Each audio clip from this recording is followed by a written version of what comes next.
سب سے بڑا مطالبہ فرانس کی اور سویڈن کی، ناروے کی، بیلجیم کی، جو اسکینڈینیوین جتنے بھی ممالک ہیں، ان کی مصنوعات کا بائیکاٹ کیا جائے۔ صرف سویڈن کا نہیں، میں تمام ممالک کی جو مصنوعات کا بائیکاٹ کا مطالبہ کر رہا ہوں۔ دوسرا مطالبہ یہ ہے کہ سویڈن کا جو سفارت خانہ ہے فی الفور بند کیا جائے، سویڈن کا سفیر دفع کیا جائے، ملک بدر کیا جائے۔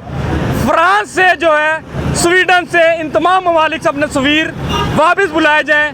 اور اس کے علاوہ یہ بھی YMA مطالبہ کرتی ہے کہ اس گستاخ نے جو ناپاک جسارت کی ہے اس کو پھانسی کی سزا دی جائے۔ ہمارے تمام اسلامی ممالک جو کانفرنس کرنے جا رہے ہیں یہ قرارداد رکھے اور کہیں کہ جس طرح پھانسی کی سزا بین ہے، اگر بین ہے تو اس کو پاکستان میں بھیجا جائے، یہاں پہ بین نہیں ہے، کیونکہ اس نے اسلامی ممالک کے جذبات مجروح کیے ہیں۔ یہاں کی 1.5 سے 2 ارب آبادی ہے، ان کے جذبات مجروح کیے ہیں۔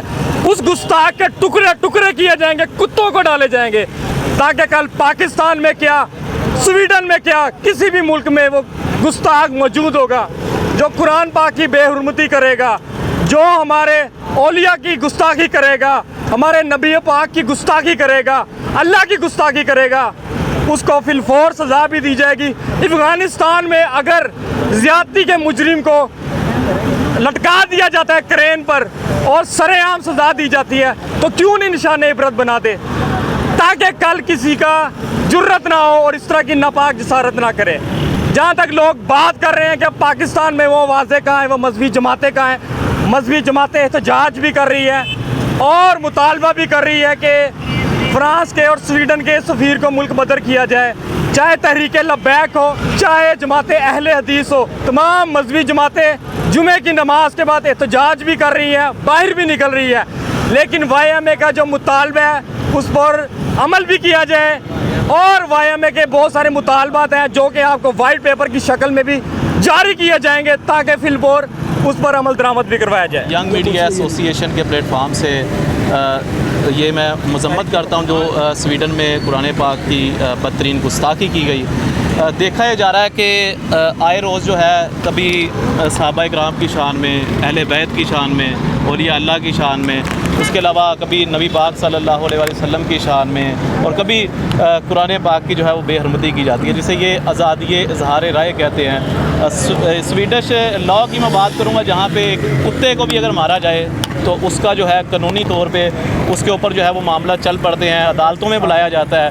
اگر کسی انسان کی سیلف رسپیکٹ مجروح کی جائے اس کو بھی قانونی طور پہ جو ہے وہ عدالت میں بلایا جاتا ہے۔ اس کے علاوہ اگر آپ رستے سے چلتے ہوئے کسی کو غلط بھی کہہ دیں گے تو آپ کو عدالت میں بلا لیا جائے گا۔ آپ سویڈش جھنڈے کو نہیں جلا سکتے وہاں پہ۔ آزادی اظہار رائے کے نام پہ صرف اور صرف اگر جب بھی ٹارگٹ کیا جاتا ہے قرآن پاک کو ٹارگٹ کیا جاتا ہے، کبھی فرانس میں دیکھ لیں، ہالینڈ میں دیکھ لیں، صرف اور صرف مسلمانوں کی جو آبادی ہے ان کے ایمان کو جو ہے وہ مجروح کیا جاتا ہے۔ تو میں صرف یہی میسیج دینا چاہتا ہوں YMA کے پلیٹ فارم سے کہ ہمیں اس وقت تمام تر سیاسی جماعتوں سے نکل کر، تمام تر فرقوں سے نکل کر ایک مسلمان ہونے کی ضرورت ہے۔ جب تک ہم خود متحد نہیں ہوں گے تب تک بدلاؤ نہیں آ سکتا۔ بہت شکریہ۔